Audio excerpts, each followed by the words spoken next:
What is up, YouTube, and welcome back to the channel. Today I bring you the Killin' It Again Soul EV Limited.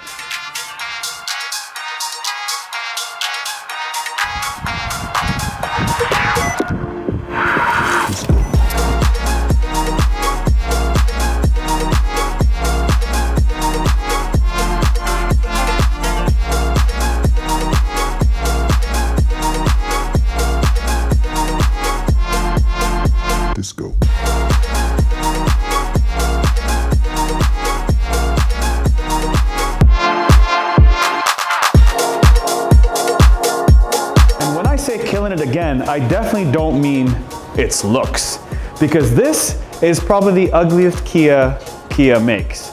What do you guys think? Comment below, because I really need to know what you know. Here at Accelerate, we are a huge proponent of Kias. Kia supported us from day one. When we started, Kia was there in the stands with us, fighting to get on the court. And now that we are on the court, myself, Mike, and Ian behind the camera disagree, because they've sold about a million of these toaster looking things, and honestly they're ugly as in my opinion. What do you guys think? Because man, I don't know what to say, but she ain't pretty. She ain't pretty. There's a lot of controversy online on what this looks like, and to me it looks more like a stormtrooper's helmet more than a Range Rover Evoque on the front. I know it kind of looks like that over here, but it's really bubbly and looks kind of beluga whale-ish. Now this probably is the brightest color you can get in it. It's probably not the best color you can get in it, but it's the brightest color you can get. And in my opinion, I think it's about what's inside that counts. And as you go through this video, you're gonna know that it's the inside that counts, for me especially. Now there are two variants you can get in terms of power, or battery power we'll call it. The first variant, which is not this is the limited, but the premium version gives you 134 horsepower and 201 foot-pounds of torque. That'll give you about 250 kilometers of driving distance, or about 160 miles. But the second one, which is the limited, which is what this one is, that is where the money happens, and that gives you just about 400 kilometers or 250 miles. And a power that you ask? Well, it comes from a 64 kilowatt hour battery, and that makes 201 horsepower or 291 foot-pounds of torque. Almost 300 foot-pounds of torque on something like this is pretty crazy when you think about it. So I'm expecting a lot of wheel spin, because this is only available in front-wheel drive and not four-wheel drive, and it's all driven by a single drive and not a dual drive. It's a single drive, so basically just one acceleration, which means when you hit the throttle, you're going.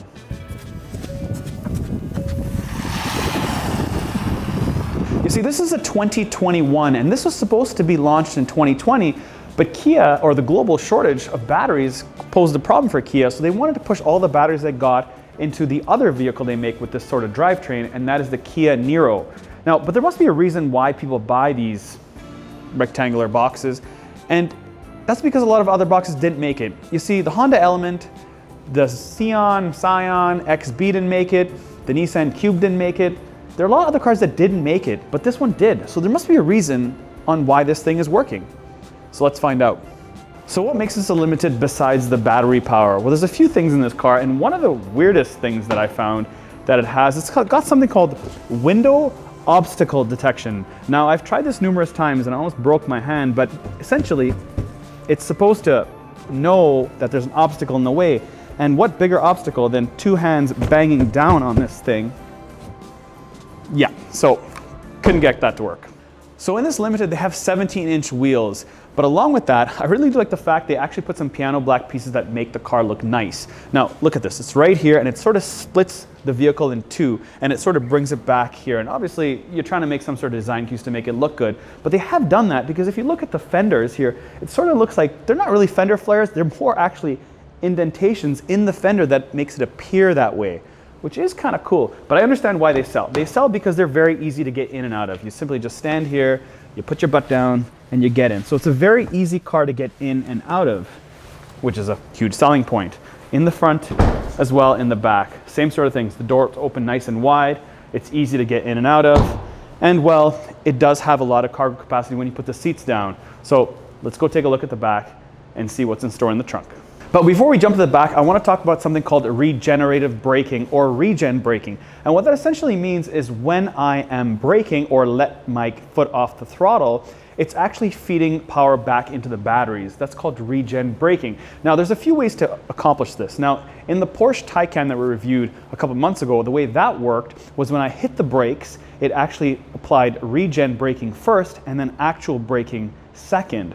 The way this works is as soon as I let go of the pedal or the gas, it automatically brakes. Like the car physically slows down, and you can apply how much regen braking you'd like to apply. So in this specific case, there are 3.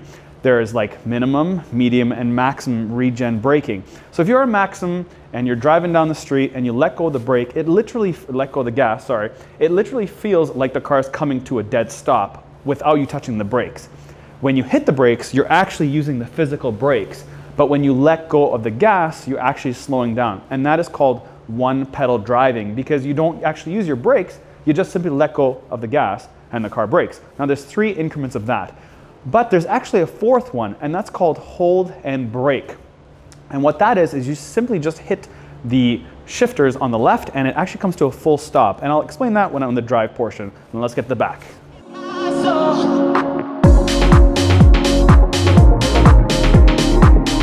So a quick quality test before we jump into the back. The front doors, the back doors. A little bit more haul on the back end. An interesting piece about this is the back 2 windows are actually tinted like an SUV, which is kind of strange of a car because you normally don't get that. And in the back here, so let's hit about the trunk. This is the lightest trunk lid ever. Very, very light. I'm sure if you ask anybody that owns a Kia, they'll tell you that. This is the lightest trunk I've ever felt. No joke. Now in 2021, they did change the design of these taillights. Before they used to actually just stop here, and now they go all the way around. It basically encapsulates this back window. What would be cool though is if you had a button that you could push and this back window opens up separately like an SUV. Would be pretty cool. They don't have it yet, but it would be pretty cool. Well, we have about 25.5 inches right to the bottom of that back seat. And with the seats down, it's important to note because when people are gonna buy this, they're probably gonna bring their bikes or some sort of recreational toy with them, and you've got 56 inches. So measure your bike, measure the car you're in right now, and see if 56 inches works for you, and then the Soul will. Now, another cool part about it is that all your charging systems are actually underneath this, and also you can pull this tray out and you can actually have 2 levels. You see, there's one level up there and there's another level underneath that you can have for storage like this. And it's basically, we just flip this cargo tray over and we slide in a bit of maneuvering, but it basically sits like this and you get a deeper floor. And that's pretty cool to have because you can put all your muddy stuffy in here. You can just wash this little tray off. Pretty cool. All right, so I'm in the 2021 Kia Soul EV, and in the back seats here, it does have a lot of room. Well, it is shaped in a way that it's gonna have a lot of room, and it's exactly the way I expect it to be in the back seat here. The cool part is because this is a limited, this does have heated back seats. Heated back seats on this side and that side, obviously not the middle. There's not very many cars that have in the middle. But weirdly enough, it does have sort of a real rear pocket on the passenger side, but not on the driver's side. And I'm not sure why. Maybe you guys can let me know. Strange. But it does have a cute little feature here. These mats actually have a little plug in them to make you know that you are in a EV vehicle. All right, so I'm in the front seat of the Soul now, and this is the difference maker. This looks nothing like the outside. So if you are going to judge this vehicle by the outside and not look at the inside like you do with most of your friends, well, you shouldn't do it because the inside of this car is totally different than the outside. Well, let's start with, because this is electric, it doesn't actually have a shifter. It does have this rotary knob where you can pick between park by pushing it down, or reverse, neutral, or drive. Pretty straightforward stuff. But the displays are where it's at. This center display for me, or driver display, is very, very clean. And I want you guys to take a look at it. On the left side, there's the kilometer range you have. On the right side is the speedometer. And in the center is all your, basically your features that the car has. But on the right side is something we're kind of used to with Kia, and that is their 10.3-inch screen. That is probably one of the best on the market. But this specific case, it actually shows you how much battery life there is left and the range right on the center screen, not only on the driver's screen, which is kind of nice because then the passenger can know and everybody in the back can know how much battery life we have or how are we doing, right? So, but let's talk about modes, because there's actually something really funny. This does have an Eco mode and an Eco Plus mode. And in the Eco modes, or both of those modes, they actually shut down, they set certain speeds, they shut down a lot of the car's accessories that you don't really need. But in Eco Plus, they even shut the air conditioning off. They forced the air conditioning off in Eco Plus to save fuel. And by fuel, I mean battery power, obviously, because this is 100% battery power. And if you didn't know, well, now you know pretty much halfway through the video that this is not a gas-powered car. This is 100% battery. So speaking of displays, the only thing that really throws a curveball here is this HVAC display. This thing is pure red. There's nothing in the rest of the displays that look like this. And that's a really strange thing, why they didn't update the HVAC display and changed everything else. Anyways, besides all that, this is a limited, and it does have pretty much all the toys Kia can offer. It does have blind spot indicator, it does have automatic braking, it does have forward collision, it does have lane assist that keeps you in the center of the lane, and we know all Kias do a great job at that. But other than that, it's got something called mood lighting, and that is what is going to sell this car. So if I was selling Kias, what I would have is mood lighting on the second somebody opens the door to sit in one of these, because that is what's going to get people to want to be in this car. Mood lighting. Let's show you. All right, guys, so you probably can't see much, and there's a reason why. In order for this mood lighting to work, you have to actually have all the doors closed. But check this out. This is the main reason somebody's going to buy this car. Check this out.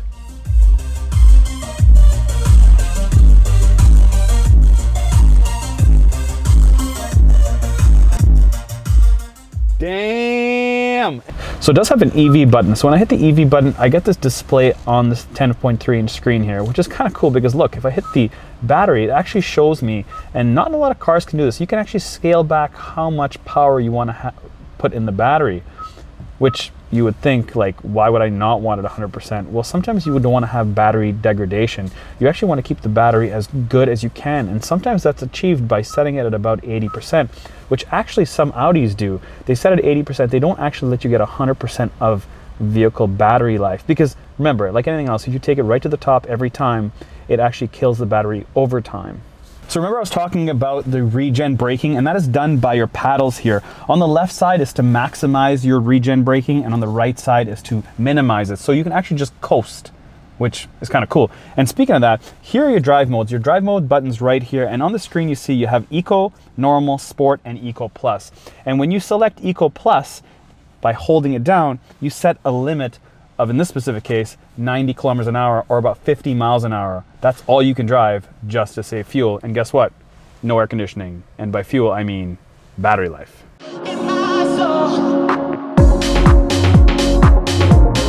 Hey, what's up, guys? My name's Ian McAlpine, and I'm just filling in for Mike today. No, I'm not actually. I just wanted to come on and say one thing about this car. We get these cars for about a week to test out. Mike gets it for about 50% of the time. I'll take it for 50% of the time. I'll shoot some B-roll. He will get a feel for the car and kind of write his notes, so when it comes time to film, he knows what to say. This week, I've had this car for 90% of the time, and I don't know why. Are you embarrassed to drive around in this car, Mike? Because I am. All right, so I'm in the Kia. Very, very light steering. Like, this is major dry steering, but this is extremely light. If my neighbors see me in this car, I gotta pull out the driveway. I'm gonna be real stealth about it. Hopefully they don't notice me. All right. So that's the only thing I will say about this car, is this specific one is bright blue. And I'm a hair bit embarrassed driving this thing out of my house. Foot of the ground, and where's the sound? No sound. Here we go, here we go, here we go. We're flying, and take off. All right. The amount of torque steer this thing has, so let's put it in sport. So let's press the mode button, drive mode button, Eco, Sport, there we go. Sport automatically just gives me this push. And I've got this, and it changes the gauges. I got a torque gauge now, and I got a power gauge, and it is in full action right now. And it's very, very train-like. And this is what the engineers at Kia probably wanted. To, when you get in this car, you put it in sport and you hit the throttle, and it's just an instant on or off. It's a lot. Now, this thing does do 0 to 60 in 7.1 seconds, but it is definitely faster than 7.1 seconds. I would rate this thing Some are about 6.5, and it's kind of strange that Kia actually gave you a lower number than a higher, more aggressive number. I'm not sure why, but it is what it is.